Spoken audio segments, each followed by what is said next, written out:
Bonsoir à tous. J'espère que vous vous portez tous bien. Je suis Marco Passy et c'est moi qui ce soir, sur les quatre, vais vous présenter l'IoT. IoT qui dit IoT dit Internet des objets. C'est en anglais. En français, c'est IDO. Et donc, sans plus tarder, le principe, tout le parcours va être plutôt simple. On va commencer donc par qui je suis. Donc, je vais me présenter mon parcours, les fonctions que j'occupe actuellement, le domaine qui est le mien, les réalités de ce domaine, l'impact que celui-ci peut avoir, et ensuite nous allons conclure. Sans plus tarder, on va rentrer dans qui suis-je. Comme je l'ai dit, je suis Marco-Alexandre Passy Kingani au complet. Je suis actuellement ingénieur numéricien. Ça, c'est l'intitulé de mon poste et aussi product owner pour ceux qui font du agile. Ils pourront reconnaître, donc responsable produit en français. J'occupe un poste où je suis surtout actuellement chargé de faire un certain nombre de choses en électronique. Ça va du développement au test. On travaille notamment en équipe, ce qui est à peu près courant, on va dire, dans le monde de l'entreprise. Vous allez rarement travailler seul. Vous allez être amené à travailler avec des gens. Donc, il y a tout cet aspect de collaboration qui va aller avec. Mon dernier diplôme, alors, j'ai un master, en fait, en système embarqué et traitement d'information que j'ai obtenu à Paris-Saclay. Et avant ça, donc, j'ai un classique baccalauréat C, Congo-Brazzaville, une licence en électronique et télécom parce que j'étais à l'ENSP, ainsi qu'un master en télécommunication parce que j'étais aussi à l'ENSP. Ce qui m'intéressait moi particulièrement depuis que j'avais eu mon bac, on va dire après, dans mes choix, c'était plutôt de faire de l'électronique. Et malheureusement, à l'INSP, il n'y avait pas en fait un master en électronique pour être, on va dire, ingénieur en électronique, donc faire de la conception en tant que tel. Donc j'ai fait un master en télécommunication, ce qui a aussi été une bonne expérience, parce que durant ce master-là, j'ai eu à travailler aussi d'électronique. J'ai eu à travailler sur un certain nombre de thématiques, de communication, d'IoT quand même aussi. Donc c'est pour mon projet de fin d'études que j'avais travaillé notamment sur on va dire, un dispositif qui permettait de mesurer le pouls et de le transmettre. Et donc, j'avais travaillé sur la technologie LoRa, qui est grandement connue aujourd'hui dans l'IoT et qui est déployée même à l'échelle industrielle. Voilà un peu pour qui je suis. Donc, master en système embarqué électronique, globalement, et ingénieur, on va dire, de profession, pas de diplôme. Parce qu'il y a une différence, il y a ceux qui ont le diplôme d'ingénieur, qui en France est un diplôme protégé. C'est pas n'importe quelle école qui délivre le diplôme d'ingénieur. Et puis, vous avez la fonction aussi. Voilà un peu. Pour présenter ça brièvement, voici un peu globalement mon parcours simplifié. Vous avez un bac C, une licence, comme je vous l'ai dit, le master en télécommunication, ensuite un break avec un second master donc en système embarqué et traitement d'information à Paris-Saclay. Et par la suite, donc, je suis venu dans la ville où je suis actuellement pour effectuer mon stage de fin d'études, ce qui est quand même obligatoire quand vous faites un master, où je l'ai fait au CEA, donc au Commissariat à l'énergie atomique, qui a été une très grande entité de recherche en France. Si c'est pas peut-être la première ou la deuxième, je ne sais plus, parce qu'il y a le CEA et puis le CNRS, José me corrigera. Euh, la thématique était très intéressante parce que là-bas, j'ai été amené à travailler notamment sur toujours de l'embarqué. Et eux, en fait, là-bas au CEA, comme c'est un labo et tout, ils font des conceptions, ils font des recherches, ils font des développements. Et ils avaient fabriqué en fait un imageur infrarouge. Alors, un imageur infrarouge, pour vraiment simplifier, parce que c'est large, le spectre, il y a différentes gammes de longueur d'onde. Vous avez le proche, le moyen, le lointain. Donc, quand vous regardez le lointain, c'est ça qui permet notamment dans certaines caméras de voir la température. Donc, pouvez voir la température, on va dire, corporelle de la personne, ces émanations-là. Et donc, c'est ce sur quoi ils avaient travaillé. Ils avaient produit un imageur infrarouge de ce calibre-là. Et il était question pour moi, en tant que stagiaire, en fait, de développer la carte électronique qui était autour. Donc, pour pouvoir récupérer les images, configurer l'imageur, pouvoir, pourquoi pas les sauvegarder, communiquer avec. Donc, c'était vraiment mon travail à moi en tant que stagiaire. C'était, je pense, peut-être l'une, voire ma meilleure expérience en termes, sur ces 6 mois-là, c'était tout simplement magnifique. Euh, et ensuite, donc, j'ai poursuivi en tant qu'ingénieur d'études au laboratoire TIMA, où j'ai quand même fait pas mal de recherches et développement. C'était plutôt la microélectronique. C'est pas vraiment d'électronique, c'est un domaine un peu à part, qui est différent, particulier. Et puis, j'ai poursuivi dans la boîte où je suis actuellement, donc en tant qu'ingénieur numéricien et product owner. Donc, ça fait globalement, grossièrement, 5 ans d'expérience. C'est à discuter si vous voulez intégrer la durée du stage ou pas. Moi, je l'intègre parce que ce n'est pas rien.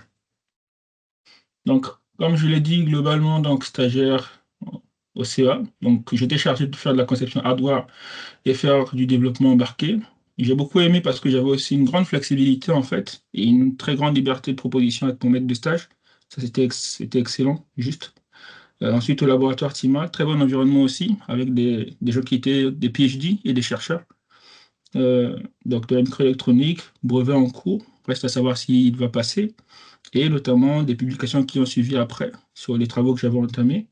Et enfin, maintenant à Orioma, donc je suis dans un environnement de start-up. Donc, qui dit start-up souvent va dire que vous êtes polyvalent. C'est un peu deux environnements très différents entre les start-up, on va dire, et les grosses boîtes. Souvent, les grosses boîtes qui sont très corporate, vous allez avoir cet environnement où vous êtes très cloisonné. Vous n'allez pas faire, on va dire, tout ce que vous voulez en plus ou moins. Vous ne faites jamais vraiment tout ce que vous voulez. Mais en tout cas, vous serez très restreint en fait sur votre fonction, souvent sur des choses vraiment très bien précises. Là où, en fait, au niveau startup, vous allez avoir plus de liberté, vous allez avoir plus de tâches aussi que vous pouvez faire. Donc, une grande polyvalence, ce qui peut être intéressant selon ce que vous recherchez. Donc, si vous cherchez à gagner notamment de l'expérience pour travailler sur différentes choses, apprendre différentes choses, différentes visions d'un certain élément, et ben, l'environnement startup peut être plus adéquat pour vous. Mais si vous cherchez beaucoup plus à apprendre le corporate, aussi dans certains aspects peut-être les normes, mais encore là ça dépend, et ben, ça va être beaucoup plus l'aspect corporate, donc des grosses boîtes, qui sera pour vous. Et donc il y a beaucoup de développement embarqué, tout simplement parce que quand je suis arrivé, bon, il y avait déjà aussi de toute façon la carte qui avait été faite, électronique. Donc j'ai pas proprement fait totalement de développement de cartes électroniques là-bas, mais c'était beaucoup de développement embarqué sur certains aspects, de correction de bugs. Et il y a eu des corrections en fait aussi au niveau de la carte, parce que la carte avait quelques problèmes, on va dire.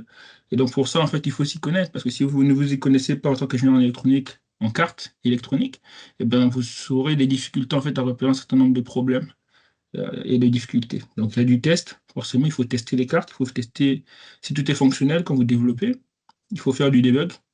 C'est une bonne partie probablement de votre vie, ainsi que la documentation.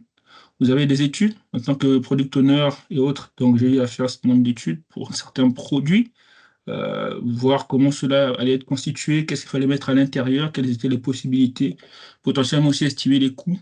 Donc, voilà un peu le genre de choses que j'ai eu à effectuer.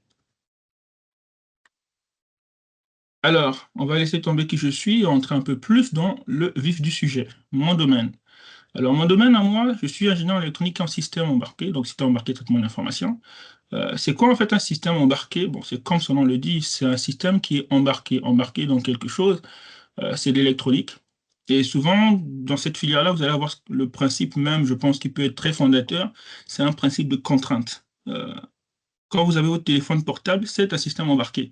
On ne se rend pas facilement compte jusqu'à ce que vous puissiez l'ouvrir, ou même un ordinateur jusqu'à ce que vous puissiez l'ouvrir, mais un système qui a énormément de contraintes. Vous allez ouvrir votre téléphone portable, vous allez vous rendre compte qu'il y a beaucoup de choses à l'intérieur, mais que ça ne prend pas beaucoup de place comparé à des téléphones il y a 20 ans, qui avaient beaucoup moins de fonctionnalités, mais qui prenaient beaucoup plus de place. Parce que votre téléphone doit durer longtemps, probablement souvent peut-être une demi-journée, voire une journée. Il doit filmer, il doit gérer toutes vos applications, il doit communiquer. Donc, vous avez énormément de choses à l'intérieur. Donc, l'un des principes, je pense que je peux dire assez fondateur, eh bien, c'est les contraintes. Et en tant qu'ingénieur en électronique, en fait, c'est le boulot, en fait, c'est ça, en fait. C'est de gérer, en fait, ces différentes contraintes-là. Parce que s'il faut monter, assembler, eh bien des gens peuvent le faire, mais quand il faut optimiser et gérer, en fait, toutes ces différentes contraintes-là, eh bien, c'est plutôt quelqu'un du grade d'ingénieur et plus, en fait, qui va rentrer en jeu pour gérer ces différentes contraintes, faire les choix, faire les architectures, concevoir, programmer, et etc. Donc, traitement de l'information, qu'est-ce qu'on va appeler information? L'information, elle est multiple, sous multiforme. Ça peut être une image, ça peut être du son.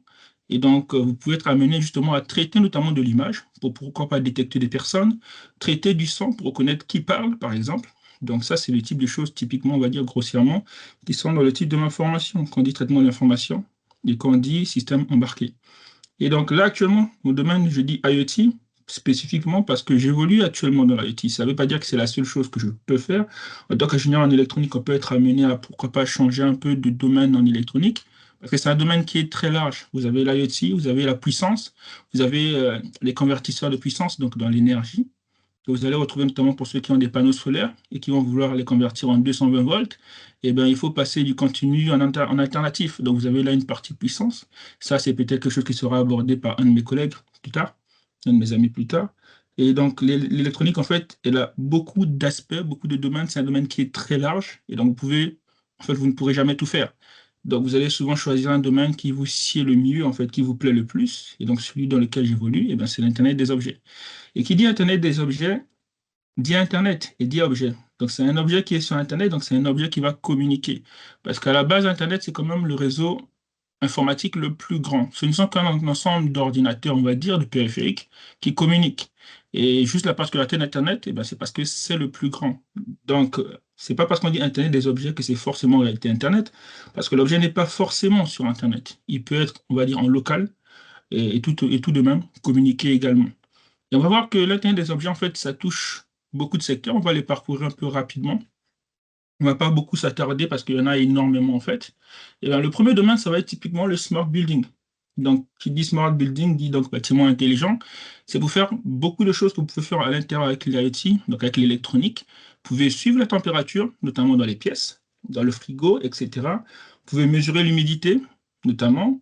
Et donc, ça peut permettre typiquement, vous avez des cas où ici, vous avez des cas de haute température, en fait, de canicule. Et ben pour des personnes âgées, c'est très, très, très dangereux de rester dans une pièce en pleine canicule. Et ben il faut potentiellement alarmer les personnes qui sont à charge, en fait, pour les évacuer. Donc, il y a des applications typiques. Vous avez les systèmes d'alarme, donc de sécurité. Vous avez les systèmes de contrôle du taux d'occupation pour savoir combien de personnes sont dans la pièce. Est-ce que c'est bondé? Est-ce que ça ne va pas boucher, en fait, s'il y a un cas d'incendie? Vous avez justement aussi les systèmes de détection d'incendie. Donc, tout ce qui va rendre, en fait, un peu le bâtiment intelligent, pour savoir que vous êtes dans une pièce et allumer les lumières. Donc, il y a énormément de choses, en fait, qui peuvent entrer en compte. Et ça, en fait, eh bien, ça a plusieurs objectifs. Vous allez réduire les coûts d'exploitation, vous allez gagner en réactivité, c'est vrai, vu que tout peut être automatisé. Vous gagnez en temps. Vous avez aussi l'assurance du respect des obligations, parce que du coup, étant donné que tout est automatisé, ou en fait, ceux qui vont l'automatiser, pardon, vont l'automatiser par rapport à la loi, parce que si ceux qui automatisent contre la loi ou dépassent les règles de la loi, eh ben, ils vont se prendre une amende. Donc, ça veut dire que, a priori, ça sera en fait aligné sur les contraintes que fournit la loi. Et vous avez aussi des aspects de détection de surconsommation, et avec des pénuries actuellement et avec les coûts qui augmentent. Pour certains, c'est très utile de savoir qu'ils surconsomment pour limiter justement leurs dépenses, et aussi les aspects de sécurité des lieux. Un autre domaine, donc ça va être à une échelle qui est beaucoup plus macro. Donc on va quitter le bâtiment, on va aller au niveau de carrément une cité, donc toute une ville en fait. Et à l'échelle de la ville, ben, il va y avoir plusieurs en fait, aspects qui peuvent être automatisés, qui peuvent être subir en fait l'impact de l'IoT. Ça va être typiquement les transports. Donc au lieu de payer avec votre argent en espèces, vous allez payer par exemple avec des cartes NFC, des cartes RFID. Donc tout va être automatisé. Ça va éviter beaucoup de choses en fait. Déjà, ça va faciliter, ça va vous éviter de transporter de l'argent, de perdre cet argent, etc. Mais surtout, ça va vous permettre aussi d'éviter comment je veux dire ça, les actions frauduleuses potentiellement. Ça va permettre d'automatiser un certain nombre de choses, de facilement se projeter au niveau des coûts d'exploitation, etc., de connaître un peu l'occupation du réseau en temps réel, combien savoir quelles sont les heures de pointe et tout. Donc tout ça, en fait, c'est comme un ruissellement. Ça entraîne beaucoup de choses derrière. Mais il y a aussi la gestion des déchets. Quand vous avez des poubelles intelligentes, vous avez la sécurité forcément, vous avez l'éclairage nocturne qui peut être automatisé. Donc au lieu d'allumer toutes les lampes dans la ville, eh ben, vous allez juste allumer en fait celles qui ont des personnes à proximité. Et donc, ça vous permet d'économiser énormément d'énergie à l'échelle d'une ville et de réduire aussi la pollution, étant donné que c'est un enjeu qui est assez important, on va dire dans les pays de l'Occident et de l'Orient.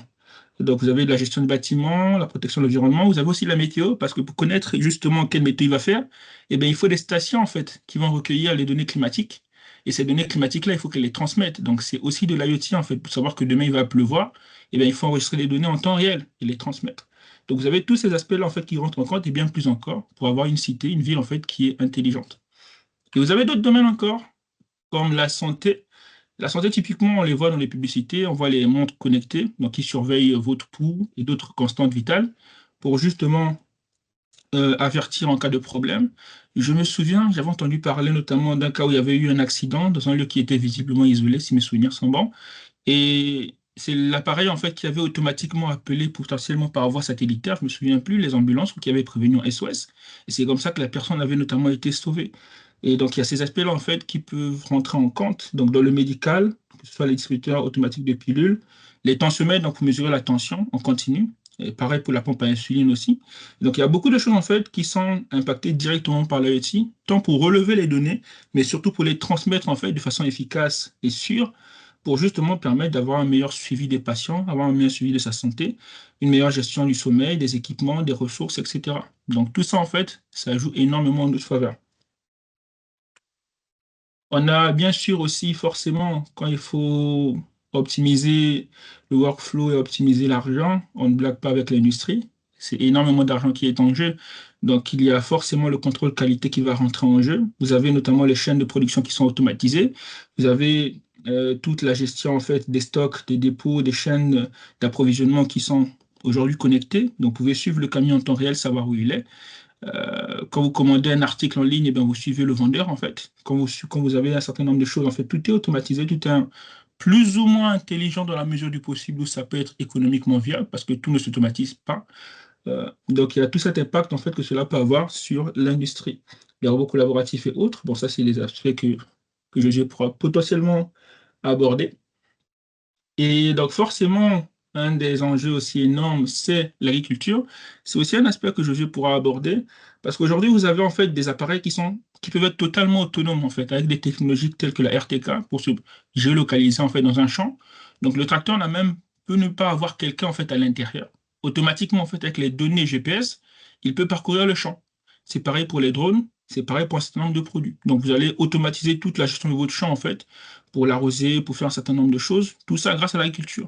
Et en connaissant en fait l'état du sol, eh bien, vous pouvez gérer en fait l'eau, qui est souvent un élément très critique en fait dans ce domaine-là. Donc éviter de gaspiller de l'eau en fait, éviter de gaspiller aussi de l'énergie derrière parce que pour pomper votre eau, il faut de l'énergie.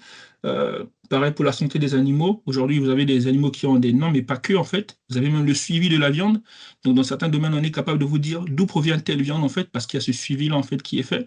Les animaux sont suivis, ils sont nommés, ils sont connus, pour ainsi dire. Vous avez la traçabilité de vos produits, les conditions dans lesquelles ils ont été cultivés, etc. Donc, tout ça, en fait, ce sont des enjeux dans lesquels l'IoT agit.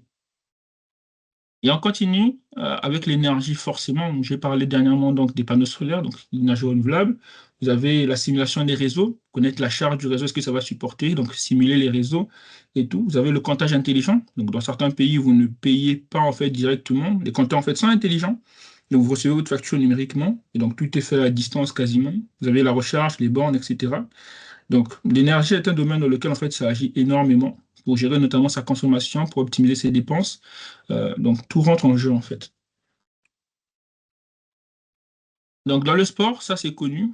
Je pense que pour ceux qui s'y connaissent un peu en foot, vous voyez que vous avez notamment la VAR, vous avez notamment l'assistance, notamment pour la validation de certains buts sur la ligne du gardien, si je dis pas n'importe quoi. Vous avez des capteurs pour ça. Vous avez peut-être des capteurs aussi dans les ballons. Vous avez des capteurs aussi sur les joueurs, notamment pour les entraînements et autres, pour le suivi du sommeil, etc.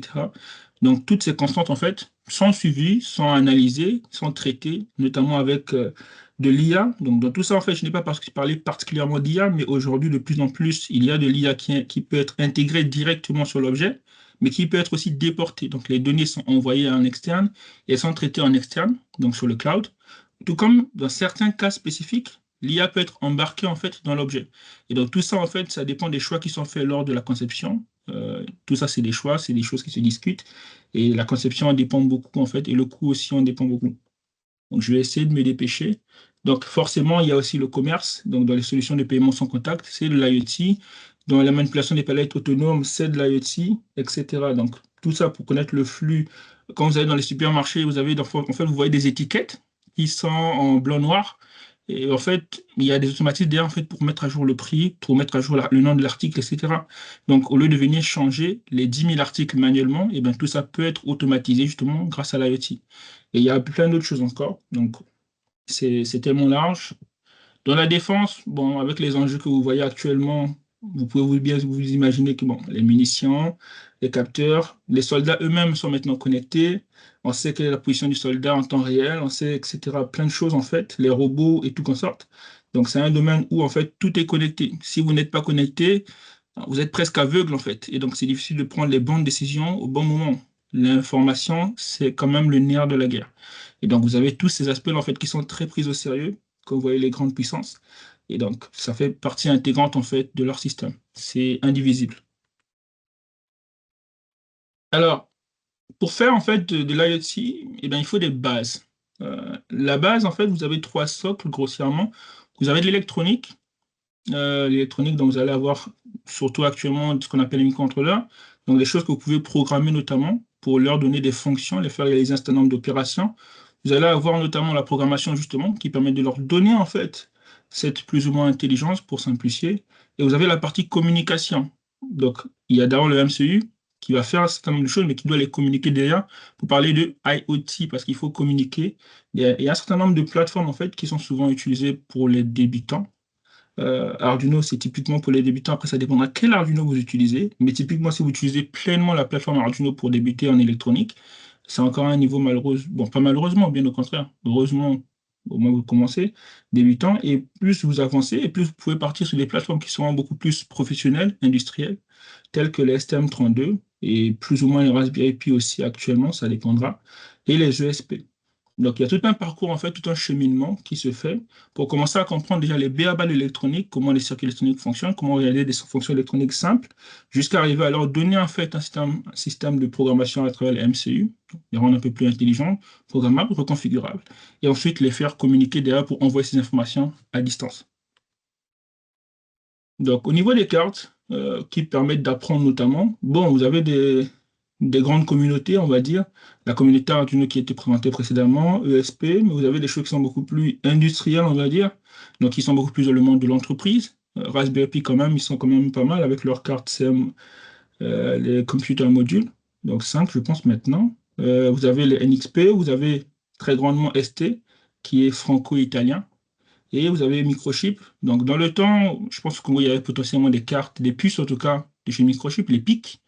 Ça date quand même, mais ils ont quand même des produits qui sont à jour et qui sont quand même à l'heure de leur temps. Et juste pour ceux que ça intéresserait, donc il y a cette image-là qui vous montre pour ceux qui veulent se lancer dans l'électronique. Eh ben, c'est, on va dire, une feuille de route. Où commencer? Quel chemin suivre? Déjà pour la base électronique, les bases en programmation et tout ce qui va concerner aussi les aspects de communication en fait. Donc c'est très large et vous voyez qu'à la fin, vous pouvez aller dans l'automobile, la santé, la robotique, l'aérospatiale, etc. Donc c'est à vous de choisir le domaine dans lequel vous allez opérer.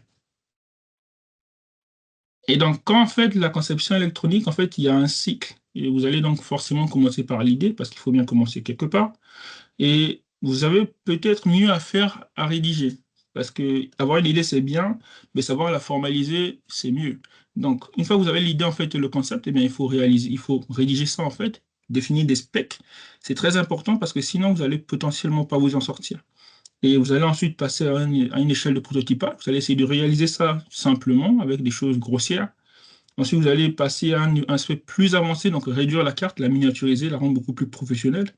Parce que vous allez développer le programme pour ça, intégrer notamment les aspects de cloud, parce que si votre IoT, c'est un IoT, du coup, il communique, il envoie des données, et bien ces données-là, il faut les stocker quelque part dans le cloud. Ensuite, vous avez tous les aspects de test et donc de QA, donc notamment donc de validation, parce qu'il faut vérifier la qualité en fait. Est-ce que le produit répond aux normes? Est-ce que le produit fonctionne correctement ou est-ce qu'il fonctionne une fois sur deux? S'il fonctionne une fois sur deux, bon, c'est compliqué. Ça veut dire que vous allez en fabriquer 10 000, et bien il y en aura 5 000 qui vont revenir. C'est compliqué à gérer au niveau d'une chaîne de production. Donc, ça peut couler la boîte. Et vous avez un déploiement et une mise à l'échelle. Donc, il y a énormément d'itérations selon le statut ou le niveau auquel vous vous trouvez. Et tout ça, en fait, ça fait partie du cycle de développement. Et voilà un exemple assez simple, en fait, de ce principe-là. C'est qu'au début, vous voyez tout en haut, vous avez basiquement, en fait, un prototype sur plaque d'essai. C'est très grossier. Mais plus ça avance, en fait, et bien, plus ça se miniaturise jusqu'à avoir ce qui est en bas, où tout est affiné, tout est clean et tout est propre, en fait. Et à ce moment-là, on peut partir justement sur un produit qui est plus ou moins, on va dire, final. Donc, pour résumer, en fait, l'électronique, on va les résumer en l'IoT notamment, surtout actuellement, en 7 points. Donc, il y a l'hardware, donc le physique, en fait, où vous allez avoir les capteurs qui permettent de récupérer les données. Ça peut être la température, ça peut être la présence de certaines personnes, ça peut être l'image, ça peut être le son et tout. Vous allez avoir le software, donc la programmation, qui est le code embarqué pour suivre notamment tout ça, pour effectuer les traitements, etc. Vous allez avoir la connectivité, donc pour transférer cette information, la transmettre. Les données, notamment, forcément, les données que vous allez transmettre, il faut les stocker quelque part. Vous allez avoir notamment l'IA. Actuellement, surtout, c'est un des enjeux. Et l'IA aussi, c'est très important pour l'IA parce que ça produit des données et l'IA a besoin des données sur lesquelles être entraînée. Vous avez les aspects de sécurité. Et ça, c'est très gros aussi. Surtout ces derniers temps, on voit beaucoup d'attaques, en fait, de hacks et de cassures de sécurité, de certains systèmes de sécurité. Ça peut être en France et autres. Donc, vous avez tous ces aspects de sécurité pour protéger les données des utilisateurs et aussi notamment les aspects d'interface. Donc, il faut que le client vous lui présentez bien les données parce que s'il voit tout en ligne de commande, ça va être compliqué. Donc, il y a tous ces aspects de présentation pour que le client voit le tout en fait de façon belle et propre. Alors, on va avancer très rapidement parce que j'ai bouffé énormément de temps. Alors, les réalités. Eh bien, pour faire de l'IoT et de l'électronique en général, un peu comme tout dans la vie, je pense qu'il faut savoir ce qu'on veut faire. Donc, il faut prendre des décisions et se fixer des objectifs. L'électronique, c'est désormais un domaine qui est très large. Et je pèse beaucoup sur ce mot, c'est extrêmement large. Des fois, on ne se rend même pas compte, c'est très large comme domaine. Vous allez difficilement tout faire. L'avantage, c'est que les principes de base restent relativement les mêmes. Donc, ça veut dire qu'à travailler dans un domaine ou dans l'autre, le switch peut se faire, mais la compétence ne sera pas forcément au même niveau que ceux qui sont spécialisés justement dans ce domaine. Donc, il faut quand même commencer à un socle qui est plus ou moins commun à tout le monde, mais il faut choisir en fait où vous allez vous spécialiser, ce que vous allez faire, ou quelles sont les tâches que vous allez aborder, etc. Et il ne faut pas se focaliser uniquement sur l'université. Ça, c'est un domaine, ça, c'est un point qui est très important pour moi, et c'est souvent là où beaucoup pêchent, c'est qu'ils pensent plus avoir le diplôme qu'avoir la compétence. C'est-à-dire que l'université va vous donner, on va dire, le ABC, mais le reste de l'alphabet, c'est à vous de le compléter. C'est-à-dire que l'université va difficilement tout vous donner parce qu'ils ne peuvent même pas tout vous donner. Vous avez un nombre d'heures qui sont limitées, vous avez des compositions, vous avez une structure en fait qui est très rigide, qui ne suit pas forcément l'industrie. Et donc, il y a certaines universités qui sont en retard, d'autres qui sont en avance, ou qui font même l'industrie. C'est très important parce que vous avez des grandes universités telles que le MIT qui va vous sortir des brevets autres qui vont être utilisés peut-être directement dans l'industrie ou pour créer des entreprises, mais il y a d'autres qui vont être peut-être plus en arrière. Donc, vous n'avez absolument aucun intérêt à vous limiter, surtout à l'ère d'aujourd'hui avec Internet, à l'université. Et c'est vraiment quelque chose, je pense, qu'il faut développer comme culture. Savoir que l'université vous donne le bâton, mais c'est à vous d'aller pêcher ou d'aller chasser, comme vous voulez. Donc, il faut développer à la fois les connaissances et les compétences. La théorie, c'est bien, mais c'est mieux en fait de la mettre en pratique, donc de l'appliquer. Et pour le cerveau, je trouve que c'est mieux justement d'avoir ce repère où il sait que bon, si je fais un plus un, ça me donne 2. Si j'ai une banane plus une banane, ça me donne 2 bananes, plutôt que juste d'avoir ce concept-là de façon abstraite en fait dans la tête. Il faut investir dans l'humain, donc en soi-même, et c'est quelque chose que tout un chacun doit comprendre, c'est que si vous-même, vous n'investissez pas en vous, c'est difficile pour quelqu'un d'autre de le faire pour vous. Donc c'est à vous-même, en fait, de vous fixer des objectifs. On revient au point un, de ne pas seulement vous focaliser sur l'université, mais de développer à la fois vos connaissances et vos compétences, et donc de chercher. Et avec justement Internet que vous avez aujourd'hui, eh ben, tout est apporté, en fait. Il y a énormément de ressources pour l'IoT sur Internet. Vous avez d'énormes communautés, beaucoup de vidéos, et surtout que comparé à il y a quelques années, voire dizaines d'années, c'est possible de se procurer le matériel à des prix qui sont plus ou moins très abordables en fait. Donc ça veut dire que vous pouvez vous former si vous vous donnez en fait justement ces moyens-là. Et le dernier point qui est loin d'être anodin, pas qu'en électronique, c'est que l'anglais en fait c'est pas une option, c'est une obligation. Les datasheets, donc les fiches de données sont en anglais, si elles ne sont pas peut-être en chinois, mais que vous allez probablement traduire en anglais parce que vous ne parlez probablement pas chinois ou en français. Donc aujourd'hui, en fait, l'anglais, c'est pas tellement une option, c'est une obligation, en fait, si vous voulez faire ce domaine. Les grandes boîtes, elles sont dedans, les papiers, ils sont en anglais, les brevets aussi probablement en anglais. L'écosystème, en fait, il est en anglais. Donc si vous voulez être à l'aise à l'intérieur, l'idéal, en fait, c'est pas juste vous reposer sur un traducteur, mais c'est vous-même devenir le traducteur. Donc d'apprendre l'anglais pour être à l'aise, en fait, pour analyser un certain nombre de choses. Et pareil pour les vidéos, c'est vrai, YouTube aujourd'hui a les sous-titres, mais il y a beaucoup de vidéos qui n'auront peut-être pas de sous-titres parce qu'elles sont trop longues et autres. Et donc, c'est beaucoup plus simple en fait à suivre si vous comprenez la langue. Et donc, l'impact que cela peut avoir sur un pays qui est comme le nôtre, c'est que déjà, de prime abord, souvent l'IoT, ça va être des produits qui sont à basse consommation, en fait, qui peuvent être même autonomes, comme le type de produit sur lequel on travaille dans ma boîte. Donc, avec panneaux, batterie, en fait. Donc, pour des pays qui peuvent avoir des problèmes en fait d'accès à l'électricité, eh ben, ça peut être un domaine qui est très intéressant parce que l'appareil peut souvent durer. Ça dépend de comment vous le concevez, ça dépend de qu'est-ce que vous faites, bien sûr. Mais c'est souvent des contraintes qui vont faire que vous pouvez prendre facilement ça en compte pour que l'appareil tienne 7 jours, par exemple. Et donc, même s'il y a une coupure, eh ben, ça peut tenir 7 jours jusqu'à ce que l'électricité revienne, se recharger et continuer. Donc, c'est quand même un domaine qui est très adapté comparé à plus ou moins si vous êtes dans l'industrie qui n'a pas l'électricité pendant 7 jours, c'est chaud. C'est des domaines en fait qui sont accessibles en fait à ce type de contexte-là en fait, à ce type de contraintes. C'est dimensionnable pour en fait, selon l'application qui est visée. Le coût, comme je le disais, il est assez abordable en fait, surtout avec des entreprises, des acteurs en fait, des très grands acteurs aussi de plus en plus chinois. Donc, qui permettent d'avoir des prix qui sont très cassés en fait, que si vous les faisiez par exemple en Europe, forcément. Vous avez des ressources pour se former qui sont très grandes en fait. Je ne vais pas dire n'importe quoi, mais c'est peut-être l'un des domaines avec le plus de communauté, le plus de ressources en ligne. Je vais le dire comme ça en fait. J'ai pas de chiffres, Mais vu la documentation que vous avez sur Internet, vous tapez un mot-clé, vous avez les documents en tout cas. Donc, ça ne manque absolument pas, ça c'est sûr. Sauf certaines niches, bien sûr. Et vous avez un marché, en fait, malheureusement, au pays qui est très faible. C'est à la fois un avantage et un inconvénient. Quand le marché est nu, c'est à vous de le créer, donc ce qui est un problème, mais c'est aussi un avantage si vous arrivez à le créer. Ça veut dire que vous dominez le marché, en fait. Donc, si vous avez un marché qui est faible, en fait, une faible présence d'acteurs locaux qui opèrent tant dans la recherche et développement, donc pour la conception, en fait, de ces circuits-là, mais aussi pour les fabriquer. Donc, c'est à la fois un inconvénient, un avantage, selon comment vous prenez, sur quel bout du bâton vous prenez, en fait, comment vous voyez la chose. Donc, pour conclure, voilà un peu ce que l'IoT, c'est juste une facette de l'électronique, pour ainsi dire. Mes amis vont vous présenter d'autres aspects, pas les autres, parce qu'il y a beaucoup d'autres aspects qu'on ne pourra pas vous présenter, d'autres contraintes que vous n'aurez pas ici et que vous ne pourrez peut-être pas avoir tout court, vu certaines contraintes et certains domaines qui sont des fois secret défense. Donc, où il y a des opportunités notamment qui seront potentiellement abordées par Josué. Euh, et voilà un peu ce que je pouvais dire sur le sujet. Si vous avez des questions, n'hésitez pas à les poser. Soit elles seront répondues directement, si elles sont très courtes, soit elles seront notées pour être répondues à la fin. Et sur ce, je vous dis merci pour votre attention. Merci, ingénieur Erickson, pour cette brillante présentation. Alors, les questions, vous pouvez déjà les écrire, les noter dans le chat. Comme ça, vous n'allez pas les oublier. Alors, nous allons passer à l'aspect industriel de notre présentation. Je vais laisser l'ingénieur Rodel nous en dire un peu plus.